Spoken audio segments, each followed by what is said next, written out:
welcome to the channel. This week we're at the National Memorial Arboretum. Yeah. Okay, we've got Andy, who, if you watched our last video about the German military cemetery, you'll know he's now part of the channel. And this is my wonderful wife. You'll know her if you subscribe to her channel as Beverly Butterfly. I'll leave the link to her channel in the description below. Okay, so we're going to walk around the War Memorial Arboretum today, show you different memorials, and I'll be going over a bit of history too. Okay then, so enjoy. The location of the National War Memorial Arboretum is a place called Olrewas, which is near Lichfield in Staffordshire. Postal code is DE137AR. The Arboretum serves as a reminder to the public of the sacrifice that our armed forces make, and people of the civilian community, to the service of this country.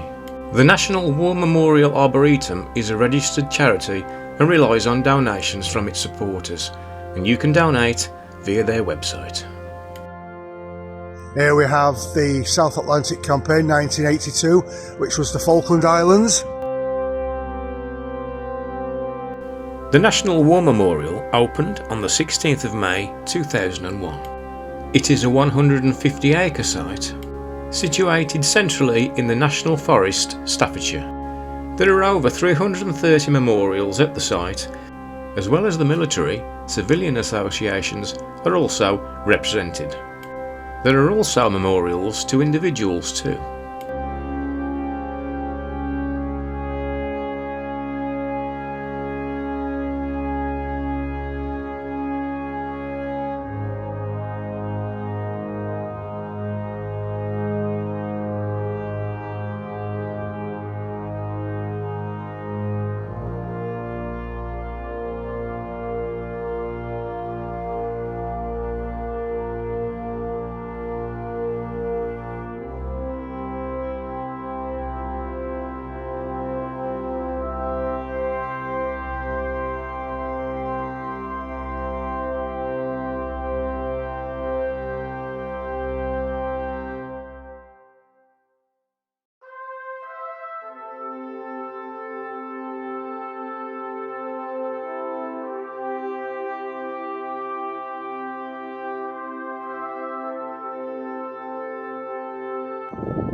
There we go, the Normandy campaign 1944.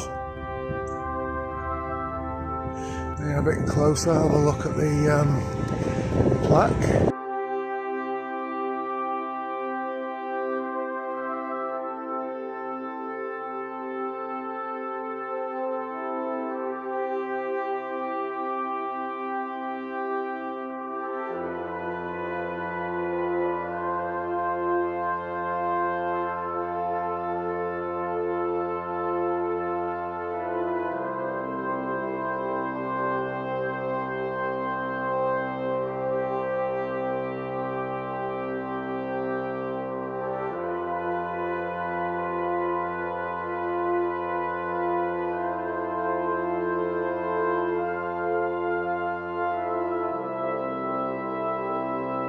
Am I right in saying that the Normandy campaign was D-Day, wasn't it? Yeah.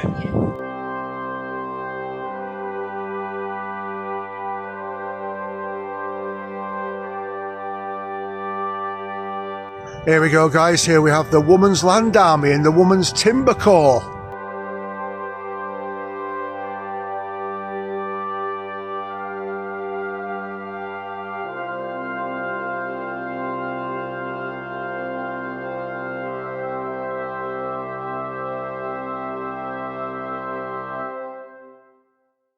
Well, this is the regiment that gave me 15 years, happy years may I add, of my army career.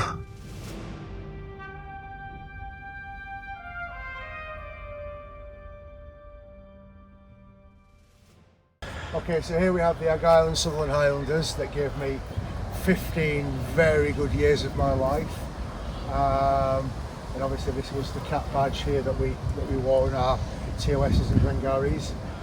Just to explain a bit about the cap badge here, is that each one of these thistles here around represents one of our battle honours.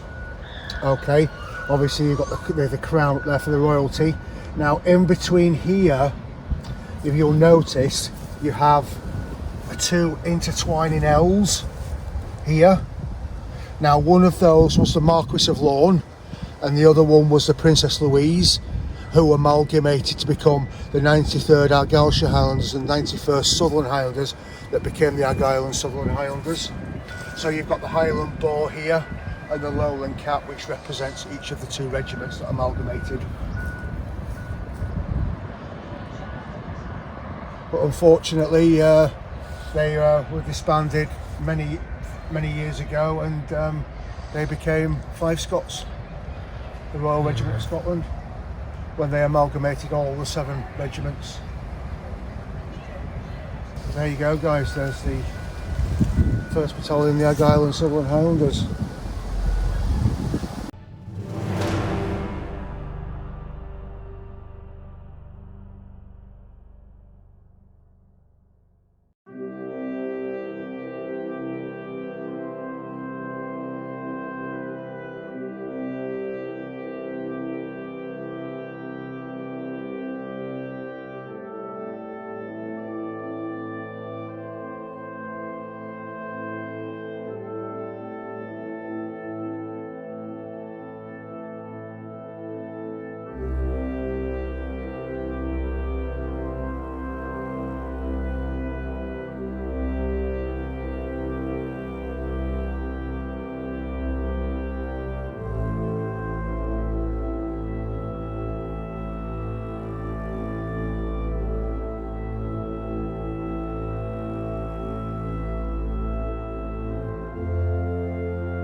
There are so many monuments and memorials here.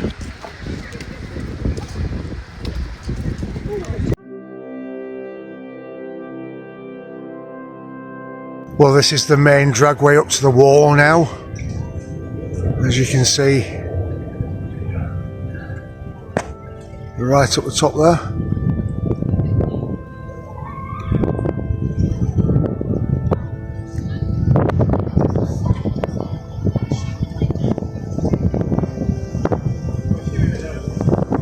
The time and the effort that goes into this place just to keep it manicured must be unthinkable.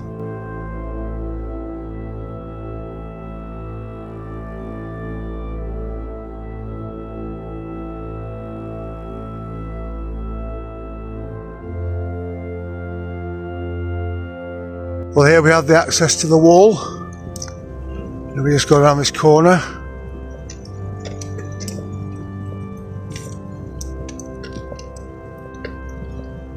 This is where your heart sinks into your boots. It really does.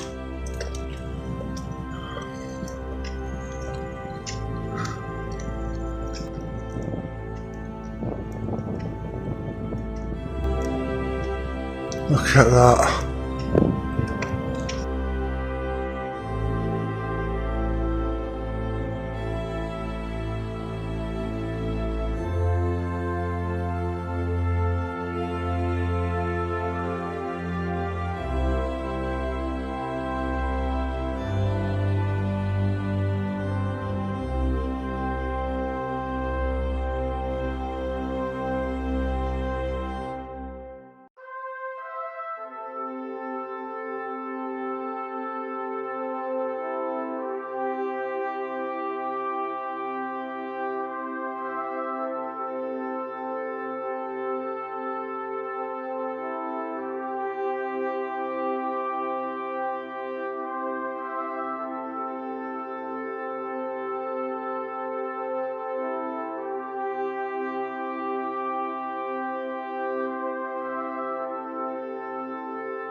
Just the names are endless.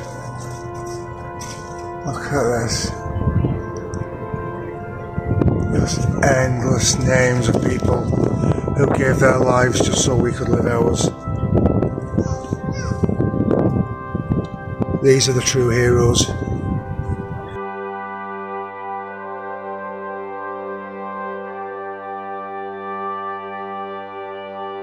So what do you think, Lee? It's very emotional. It is very emotional, isn't it? Poignant, somber. It's one of these where you've actually got to be to experience the the genuine feeling. The atmosphere is just... Yeah, you can sort of imagine it if you're watching this video now, but you need to be here to see what we're talking about. What do you think, Bev? It's just sad, isn't it? It's sad, but I don't know, I think it's so sad all these people have passed. But it's also something that you just feel so grateful. Yeah. To me. Yeah. Sad but grateful is how it makes me feel. Okay, right. Obviously, we're here at the Arboretum, and we have been gracefully joined by our good friend here, Andy, who's just going to explain a bit about the actual wall itself. Okay. The wall was opened in 2007 by the late Queen and the then Archbishop of Canterbury.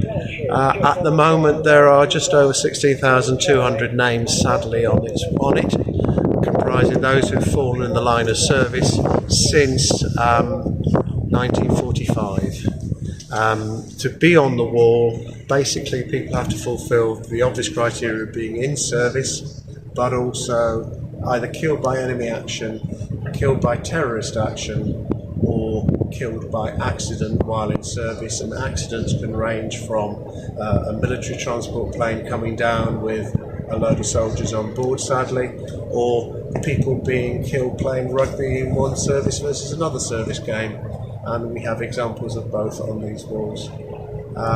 The memorial itself was built by a guy called Liam O'Connor, who was also responsible for the new Bomber Command memorial down in Green Park. The sculptures in the middle are by Ian Rank Broadley, who many people probably don't know a great deal about, but if anybody's got a coin from the 1998 to 2015 era, look under the Queen's head, you will see the initials IRB, because he was the sculptor who commissioned that head. Wow, So we all okay. know a lot more about him than we probably thought we did. Right. The walls are built along the lines of historic memorials. So, for example, the inspiration for Liam O'Connor was Avebury and Stonehenge in England, various sites in Iraq, parts of Rome, and a variety of other memorial sites where remembrance has always been important to them. This area we're standing in at the moment is great in terms of echo. If you were to stand at this end and I were to stand at the other end, we would hear each other quite clearly because it's a whispering gallery shape, which again goes back to St Paul's in London.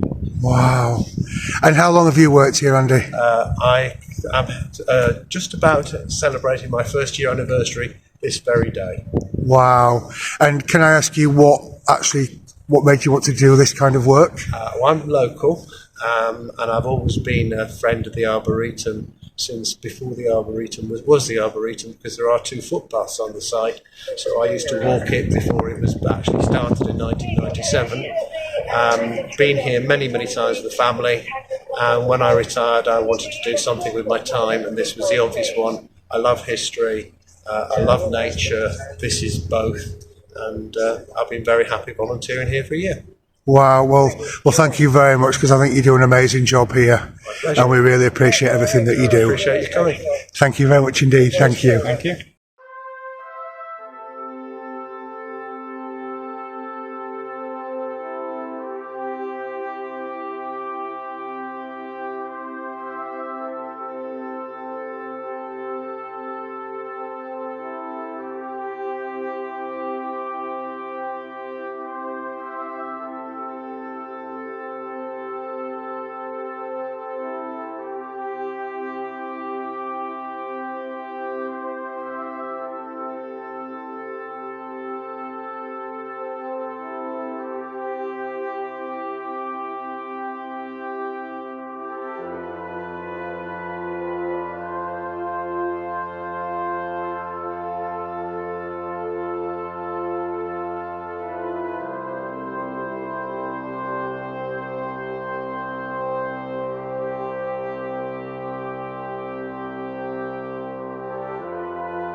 Just want to point out this gentleman here, Mark Ferns.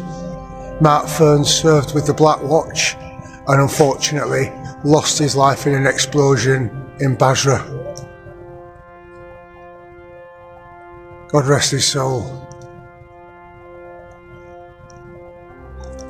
Such a shame, what a lovely, lovely lad he was, and a damn fine soldier. As you can see on the wall here, some of the stones have been left blank. Quite sad really, because one day these will all be full.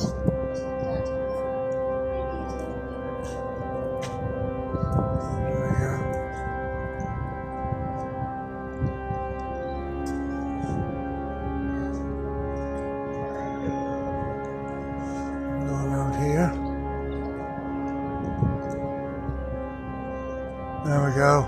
Look at all those empty stones.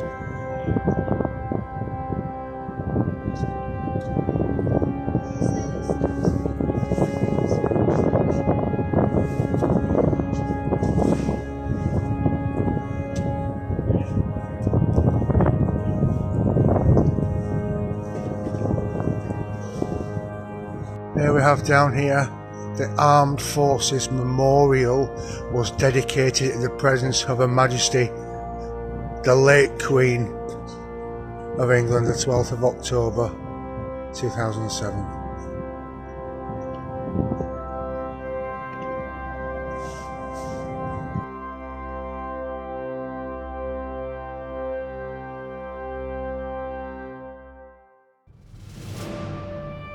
Well, we really hope you enjoyed the video.